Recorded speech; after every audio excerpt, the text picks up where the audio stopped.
Hi friends, welcome to my innovation. நீங்கள் first time நம்ம சேனலை பார்க்குற மாதிரி இருந்தால் ப்ளீஸ் சப்ஸ்கிரைப் பண்ணிக்கோங்க. கூடவே இருக்கிற பெல் ஐக்கானையும் கிளிக் பண்ணிக்கோங்க. லைக் பண்ணுங்கள், ஷேர் பண்ணுங்கள். இப்போ வாங்க நம்ம வீடியோக்கு போகலாம். ஒரு இன்ட்ரெஸ்டிங்கான வீடியோ தான் இது. என்னன்னு எல்லாரும் பார்ப்பீங்க. இது நம்ம பில்லோ கவரும் எப்படி ரெடி பண்ணுறது தான் இந்த வீடியோவில் பார்க்க போகிறோம். ரொம்ப சீப் அண்ட் பெஸ்ட்டாக இருக்க போது வாங்க பார்க்கலாம். அப்படி ஒரு கடையோட விளாக் போட்டிருந்தேன். அங்கே நான் என்னென்ன பர்ச்சேஸ் பண்ணிட்டு வந்தேன் ஃபஸ்ட்டு நான் காமிச்சிடுறேன். இது காடா துணிங்க. நம்ம சோஃபா பில்லோலாம் தைக்கிறதுக்கு இந்த துணி யூஸ் ஆகும். இது ஸ்பாஞ்சுங்க. இந்த நைட்டி துணிக்கெல்லாம் நெக்கில் வரும் இல்லைங்களா, அந்த ஸ்பாஞ்சு தான். இதில் நம்ம நிறைய டிஏ ஒர்க் பண்ண போகிறோம். இது கிளாத்து ஒயிட்டும், அதாவது ஆஃப் ஒயிட். இது பிளாக்கு ரெண்டும் கான்ட்ராஸ்ட்டாக இருக்குன்னு சொல்லிட்டு ஆப்போசிட் கலர்ஸில் நான் எடுத்துருக்கேன். ஒரே மாதிரி கலர் இல்லாமல் ஆப்போசிட் கலராக. இது அதுக்கு தேவையான பஞ்சுங்க. நல்ல ஒரிஜினல் இதாக இருக்குது, நல்லாயிருக்கு, சாஃப்டாக இருந்துச்சு. அந்த பஞ்ச் அவ்வளோ பஞ்சுமே ஒரு 1.5 கிலோ தான். இது கவர் நான் ஆல்ரெடி சொல்லியிருந்தேன். Dining table, fridge, washing machine, mixie, grinder அந்த மாதிரி ஒரே மாதிரி போடலாம் அப்படின்ட்டு ஒரே மாதிரி கவர் 3.5 மீட்டர் எடுத்திருக்கேன். நம்ம ஒவ்வொன்றா நம்ம சேனலில் பார்க்கலாம். ஃபஸ்ட்டு நம்ம இந்த பில்லோ எப்படி ரெடி பண்ணுறதுன்னு பார்த்துக்கலாம். உங்களுக்கு எந்த அளவு எந்த சைஸ் பில்லோ வேணுமோ அந்த சைஸ் நீங்கள் கட் பண்ணி எடுங்க. இப்போ ஃபஸ்ட்டு நான் 10 இன்ச்சில் நான் கட் பண்ணி காமிக்கிற பாருங்கள். 10 இன்ச்சு இல்லை 12 இன்ச்சு நீளம் எவ்வளோ எடுக்கிறீங்களோ அகலமும் அதே அளவு எடுங்க. ஸ்கொயர் பில்லோங்கும் போது நீங்கள் ஒரே மாதிரியான நீளமும் அகலமும் எடுக்கணுங்க. நார்மலாக நம்ம தலைக்கு வச்சு படுக்கிற மாதிரி இருந்தால் நீளம் ஜாஸ்தியாக வரும், அகலம் கொஞ்சம் கம்மியாக வரும். ஏன்னா ரொம்ப அகலம் வச்சு நம்ம தலைக்கு வைக்க முடியாது. இப்போ இதை நம்ம கட் பண்ணி எடுத்துடலாம். இப்போ பார்த்திங்கன்னா இந்த சைஸ் தான் வருது. இப்போ இது நம்ம ஸ்டிச் பண்ணணும். நான் 3 சைஸில் கட் பண்ணி வைக்க போகிறேன். இப்போ நான் பெரிய சைஸில் கட் பண்ணியிருக்க பாருங்கள். இந்த பீஸ் தான் நான் இப்போ ரெடி பண்ண போகிறேன். ஏன்னா கொஞ்சம் டிசைன் வைக்கிறதுனால ஃபஸ்ட்டு நான் உங்களுக்கு இது ரெடி பண்ணி எப்படின்னு காட்டுறேன். சுற்றி அடிச்சுட்டு வந்துடலாம், கொஞ்சம் மட்டும் கேப் வைக்கலாம். இப்போ நான் பார்த்திங்கன்னா அடிச்சுட்டு வந்துட்டேன், தையல் போட்டு வந்தாச்சுங்க. எந்த நூலாக இருந்தாலும் பிரச்சனை இல்லை, ஏன்னா இது உள்ளே தான் போகுது. பார்த்திங்கன்னா இந்த கேப் இருக்குது பாருங்கள், இவ்வளோ கேப் விட்டால் போதும். ஃபுல்லாக கவர் பண்ணி அடிச்சுட்டு சின்ன கேப் இருந்தால் போதும். இப்போ இதை நம்ம திருப்பி எடுத்துடலாம். நல்ல பக்கமாக திருப்பி எடுத்துருங்க. நீங்கள் எல்லாம் வெளியே வாங்குறது சோஃபா குஷன் ஆகட்டும், சோஃபா ஷீட் எல்லாத்துலேயுமே இந்த துணியில் தான் அடிச்சிருப்பாங்க. காடா துணி தான் இது. இப்போ இந்த கேப்பில் என்ன பண்ணணும்னா நம்ம வாங்கி வச்ச பஞ்சு நம்ம அதில் உள்ளே போட்டு கவர் பண்ணிடலாம். ரொம்பவும் போட்டு நிறச்சி ரொம்ப கல் மாதிரி ஆக்காதீங்க.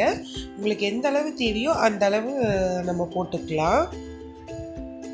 நல்லாயிருக்கும், மெத்துன்னு இருக்கும். நான் இது தலைக்காக தான் நான் இது செய்ய போகிறேன்.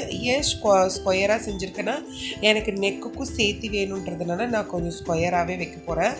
சாஞ்சு உட்கார்றதுக்கு நம்ம ஃபேஷியல் பண்ணும்போது இந்த மாதிரி சாஞ்சு உட்கார்றதுக்கு இது கொஞ்சம் நல்லாயிருக்கும். அதுக்காக நான் இந்த ஸ்கொயராகவே எடுத்திருக்கேன். நமக்கு கொஞ்சம் ஸ்கால்ப் மசாஜ் எல்லாம் பண்ணும்போது இந்த பில்லோ யூஸ் ஆகும்னு சொல்லி தான் ஸ்கொயராக தைச்சிருக்கேன்.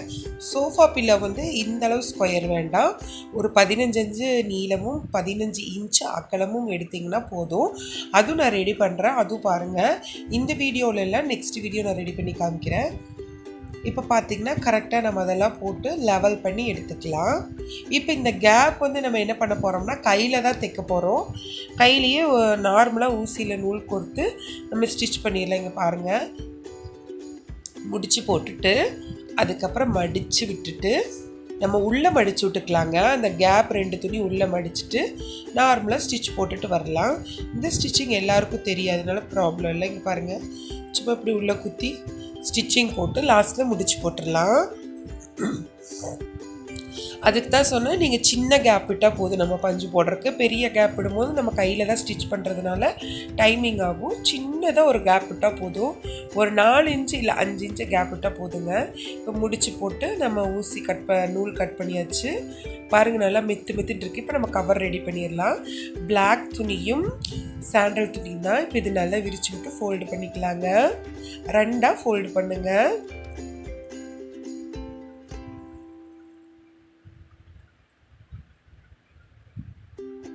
ரெண்டாக ஃபோல்டு பண்ணிக்கலாம். ஃபோல்டு பண்ணிவிட்டு நம்ம பில்லோ வச்சு அளவு எடுத்துடலாம். நீங்கள் நார்மலாக கவர் தைக்கிற மாதிரி இருந்தால் கரெக்டாக பில்லோ அளவே நீங்கள் வச்சு கட் பண்ணிக்கலாம். நம்ம டிசைன் கொடுக்கறதுனால 4 பக்கமும் ஒரு 2 இன்ச்சு வந்து நம்ம துணி விட்டுட்டு கட் பண்ணலாம். நீங்கள் டிசைன் எதுவுமே இல்லை, நார்மல் பில்லோனா நீங்கள் கரெக்டாக பர்ஃபெக்டாக அந்த பில்லோ அளவே வச்சு தைங்க. நீங்கள் நினைக்கலாம் அப்போ ஸ்டிச்சிங் போகும்போது டைட் ஆகாதான்னு. பில்லோ நம்ம கவரில் போடும்போது டைட்டாக இருந்தால் தான் நல்லாயிருக்கும். லூஸாக இருந்ததுன்னா அதனுடைய அமைப்பே தெரியாது. இப்போ நான் கரெக்டாக மார்க் பண்ணி எடுத்துட்டேன். ரொம்பலாம் விடலை, ஒரு 2 இன்ச் எடுத்து. அப்படி இல்லாட்டியும் நீங்கள் டேப்பில் வந்து நீளமும் அகலமும் எடுத்து கூட கட் பண்ணி எடுத்துக்கலாம். இப்போ இதை கட் பண்ணிட்ட பாருங்கள், நீளமான ஒரு பீஸ் வந்திருக்கு. நான் ஃபோல்டிங் போட்டு கட் பண்ணதுனால இப்போ இது 2ஆக கட் பண்ணி எடுத்துக்கலாங்க. சரிசமமாக மடித்து 2ஆக கட் பண்ணி எடுத்துக்கலாம். ஏன்னா முன் பீஸில் தானே நம்ம டிசைன் கொடுக்க போகிறோம்.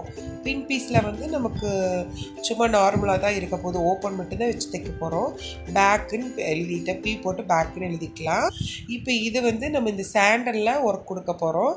அது எப்படி கொடுக்குறோன்னு பாருங்கள். ஃபஸ்ட்டு நீளமும் அகலமும் எவ்வளோ இருக்குன்னு மறுபடியும் செக் பண்ணிக்கோங்க. அதில் சென்டர் மார்க் பண்ணிக்கோங்க. இப்போ 22 இன்ச்சுனா 11 இன்ச்சு மார்க் பண்ணிவிட்டு அது தொட்ட மாதிரி 2.5 இன்ச்சு நான் எடுத்து மார்க் பண்ணிடுறேன். அப்போ 5 இன்ச்சு வரப்போகுது. நமக்கு 5 இன்ச்சு அகலமும் நீளம் எவ்வளோ இருக்கோ, நீளம் வந்து 22 இன்ச்சு இருந்தது நீளம். நீளம் 22 இன்ச்சும் அகலம் 5 இன்ச்சும் எடுத்துக்கலாம். எடுத்து ஃபோல்டு பண்ணிவிட்டு நம்ம கட் பண்ணி எடுத்துடலாங்க. ஏன்னா 2ஆக துணியை வச்சு தான் நம்ம தைக்க போகிறோம். சிங்கிள் துணி கிடையாது, 2 துணியை வச்சு தான் நம்ம தைக்க போகிறோம்.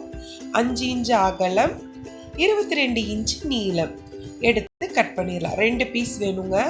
நம்ம வந்து நீளமாகவும் ஒரு பீஸு அகலமாகவும் ஒரு பீஸ் வச்சு தைக்க போகிறோம். அதனால 2 பீஸ் கட் பண்ணி எடுத்துக்கலாம். இப்போ இன்னொரு பீஸும் கட் பண்ண போகிறேன். இந்த மாதிரி நீங்கள் கான்ட்ராஸ்டாக கலர் சூஸ் பண்ணுங்கள். அப்போ தான் நல்லாயிருக்கும். நம்ம அந்த டிசைன் கொடுக்கறது தனியாக தெரியும். ஒரே கலரில் தைக்கும் போது அந்த டிசைன் வந்து தெரியாது. இந்த கிளாத் வந்து பார்த்திங்கன்னா ஒரு மீட்டரே 140 ரூபா தான். நிறையா பண்ணால் இருக்குங்க. அதாவது இந்த மாதிரி பில்லோ வந்து நம்ம 5 பில்லோவே தைக்கலாம். அந்தளவு இருக்கும் துணி. 1 மீட்டரில் 5 அளவு தைக்கலாம். இப்போ சுற்றி நான் வந்து இந்த துணி ஸ்டிச் போட போகிறேன். ஒரு சைடு மட்டும் கேப் விட்டுட்டு சுற்றி நம்ம வந்து தைச்சு எடுத்துகிட்டு வந்துடலாம். நீடில் உள்ள குத்தி அப்படியே திருப்பி எடுத்துகிட்டு வந்துடலாம். ஒரு சைடு மட்டும் எதுக்கு கேப்னா, இப்போ நம்ம துணி உல்டாவாக இருக்கிறது திருப்ப போகிறோம்.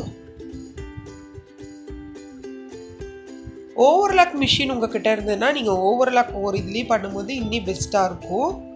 எங்கிட்ட ஓவர்லாக் மிஷின் இல்லை, அம்மா வீட்டில் தான் இருக்கிறதுனால போக முடியல. இப்போ இது ஃபுல்லாக நம்ம திருப்பி எடுத்துக்கலாம். பாருங்கள், இங்கே ஓப்பன் வச்சுக்கலாம். ஏன்னா அங்கே நம்ம தையல் போட போகிறோம். அங்கே தையல் வேணும்னு அவசியம் இல்லை, அங்கே மட்டும் ஓப்பனில் இருக்கட்டும்.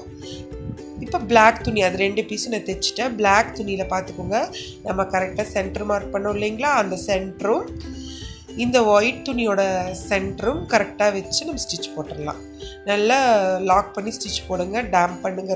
2 தையல் எக்ஸ்ட்ரா போட்டுக்கோங்க. இப்போ இந்த மாதிரி தைச்சாச்சு. அதே துணியை கொண்டு வந்து நம்ம இந்த பக்கமும் தையல் போட்டுடலாம். இந்த லாஸ்ட்லேயும் நல்லா தையல் போட்டுடலாம். கரெக்டாக இருக்கணும். ரொம்ப சின்னதாக நீங்கள் கட் பண்ணி இழுத்து, இல்லை ரொம்ப லூஸாக கட் பண்ணி ரொம்ப லூஸாக தொங்குற மாதிரியும் இருக்கக்கூடாது, ரொம்ப இழுத்து தைக்கிற மாதிரியும் இருக்கக்கூடாது. இப்போ இந்த சைடும் நம்ம தைச்சிடலாம். அந்த சைடும் தைச்சிட்டு நம்ம அகலவாக்குலேயும் ஜாயின் பண்ணலாம். இப்போ வந்து இது ஒரு ப்ளஸ் மாதிரி வந்துருச்சு பாருங்கள். நல்லா பாருங்கள், இப்படி தான் இருக்கும். இந்த கார்னர் அந்த கார்னர் தைச்சிட்டு இப்போ ஒரு ஊசியில் நூல் கோர்த்துட்டு சின்னதாக மடிச்சுக்கலாம். சென்டரில் மடிச்சுட்டு நார்மலாக நம்ம தையல் போடுவோம் இல்லைங்களா, அந்த மாதிரி ஒரு நார்மல் நீடில் வச்சு நம்ம தையல் போட்டுகிட்டே வரலாம். முடிச்சு போட்டால் போதுங்க. நல்லா ஒரு 5-6 தையல் குத்தி எடுத்து நல்லா நாட் போட்டுக்கலாம். அதே மாதிரி இந்த சைடு சின்னதாக ஃப்ளீட் வச்சுட்டு நம்ம இங்கேயும் ஒரு தையல் போட்டுடலாம்.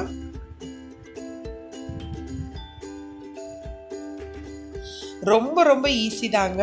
அதனால தான் பேசிக் வந்து ஃபஸ்ட்டு நான் இது சொன்னேன். அதுக்கப்புறம் நம்ம சேனலில் நெக்ஸ்ட் வந்து சோஃபா எப்படி ரெடி பண்ணுறதுன்னு பார்க்க போகிறோம். அதுக்கப்புறம் வந்து ப்ரைடல் மேக்கப் வரப்போகுது. எல்லாமே பாருங்கள், மிஸ் பண்ணாமல் பாருங்கள். சோஃபா வந்து ரொம்ப பழைய சோஃபா எப்படி நம்ம புதுசாக மாற்றுறது, வீட்லேயே நம்மளே செய்யலான்றது காட்ட போகிறேன். ஒரு சின்ன பீஸ் வந்து ஒரு 5 இன்ச்சு நீளம் 5 இன்ச்சு அகலம் எடுத்து இந்த மாதிரி மடித்து தைச்சிருக்கேன். அதே வந்து இப்படி ஃபோல்டு பண்ணி நீங்கள் வெல்க்ரோ போட்டு ஒட்டினாலும் சரி. நான் வந்து வெல்க்ரோ போடல, இதையும் வந்து நம்ம கையிலேயே தைச்சி விட்டுறலாம். வெல்க்ரோ போடும்போது இனிமேல் நல்லாயிருக்கும். ஆனால் நீங்கள் வெல்க்ரோ நிறைய பேருக்கு என்னன்னு தெரியாது, ஒட்டுறது தான் வெல்க்ரோ. அது நெக்ஸ்ட்டு நான் பில்லோவில் காமிக்கிறேன். இப்போ இது வந்து நம்ம சாதாரணமாக நம்ம நீடிலேயே இப்படி ஊசி குத்தி குத்தி எடுத்து நாட் போட்டுக்கலாம். அதே மாதிரி உள் சைடும் நாட் போட்டாச்சுங்க. இப்போ இது ரெண்டையும் வச்சு நம்ம ஒரு முடிச்சு போட்டுடலாம். இல்லாட்டி அது ஒரு பக்கமும் இது ஒரு பக்கமும் இருக்கும், அந்த டிசைனோட லுக்கே தெரியாது. கீழ் துணியும் மேல் துணியும் வச்சு நம்ம நல்லா தைச்சி விட்டு இப்படி நாட் போட்டுக்கலாம். இப்போ ஃபினிஷிங் ஆயிடுச்சுங்க. 2 சைடும் நல்லா தைச்சி விட்ருங்க. இப்போ நம்ம பேக் பீஸ் ரெடி பண்ணுறது தான் நமக்கு இனி வேலை. அவ்வளோதான், ஃப்ரண்ட் பீஸ் ரெடி ஆயிடுச்சு. இன்னும் பேக் பீஸ் என்ன பண்ணலான்னா, நம்ம சென்டரில் ஓப்பன் வரும். ஒரு சிலர் சென்டரில் வைப்பாங்க, ஒரு சிலர் வந்து சைடில் வைப்பாங்க. நான் வந்து இன்றைக்கி சைடில் தான் வைக்க போகிறேன். ஒரு 7 இன்ச்சு 8 இன்ச்சுக்கு எடுத்து நம்ம கட் பண்ணிக்கலாம் அந்த பேக் துணியை.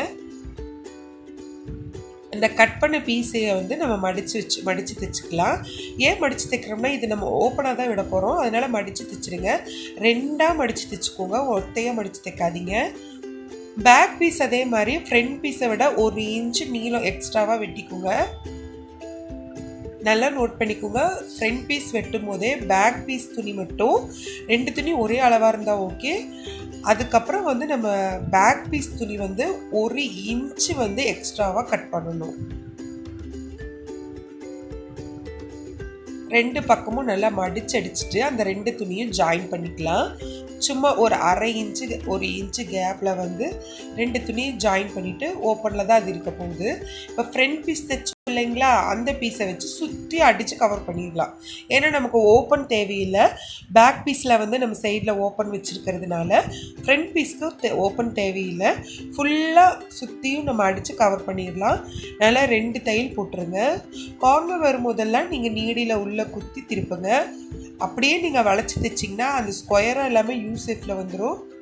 இப்போ நம்ம பில்லோ ரெடி ஆகிடுச்சுங்க.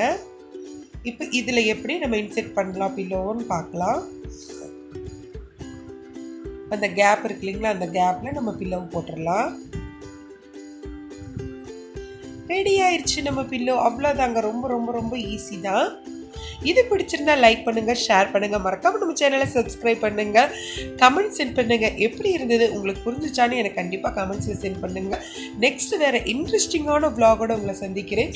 தேங்க்யூ ஃபார் வாட்சிங் ஃப்ரெண்ட்ஸ். Bye bye friends.